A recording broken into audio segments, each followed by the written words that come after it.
How'd you feel like Easton played tonight? I think it was an uneven performance in the passing game for us. We didn't protect the passer very well. I didn't think we threw it with accuracy. I just thought it was inconsistent throughout the night. And, certainly 3 turnovers, really told a story tonight. The offense had a pretty slow start. Can you attribute that to anything in particular? No. What was the biggest difference with Easton in terms of how he was throwing it? Because obviously we talked last week about just how much he's improved in terms of his accuracy. What did you see different from him tonight? I didn't think we protected the passer very well. And so I think our route detail with some of those, second and third group guys wasn't very crisp. And so I thought our timing was poor most of the night. From what you saw in that first interception, was it just a matter of their DB jumping the route and him not making a good decision throwing it, or? Yeah, a combination of those factors, yeah. Why didn't Max Duggan play tonight? You gave Easton just the flow of the game. It was a tight game, and we were trying to work our way back, and that's kind of what I told you guys. I really want Easton to get the work. Easton needed to play in a game like this. He was able to fight through some things. He was able to give ourselves a chance to win in the end in that 2-minute drill. And, I thought 2-minute was a real bright spot for us overall, just 2-minute end of the half, and then the 2-minute at the end of the game being able to make some plays. But we just have to be much more consistent in all phases in the middle of that game.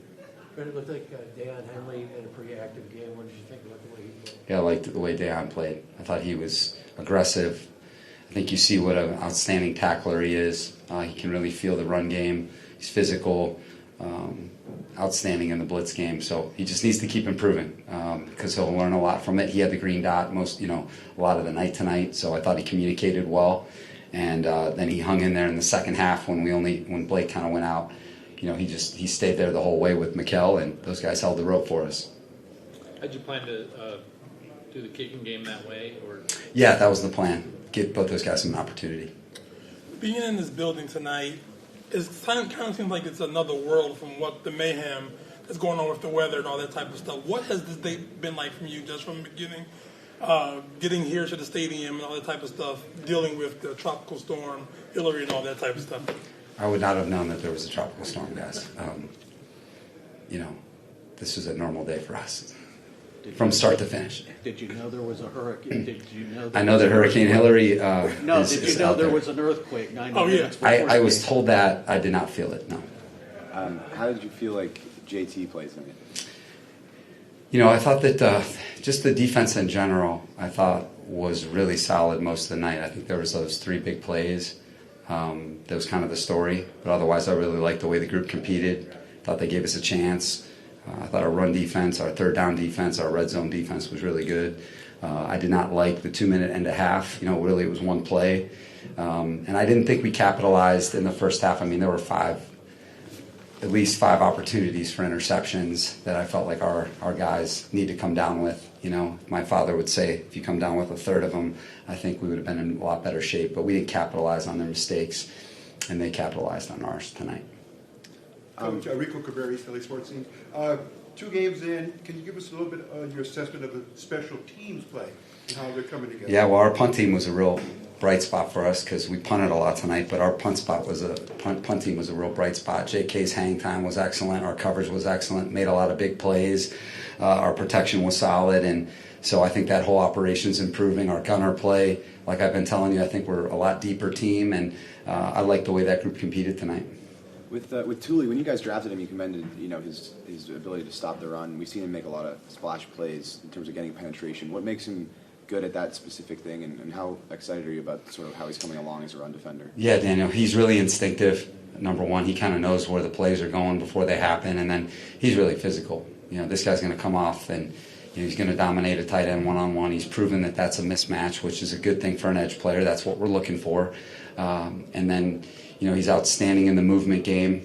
And then against, the bigger linemen, he can strike and shed and win to the ball. So, I thought he had a good night tonight, and that's how he's practiced. And it's how he's practiced against our first group with the Chargers and how he competed against the first group from the Saints most of the practices this week.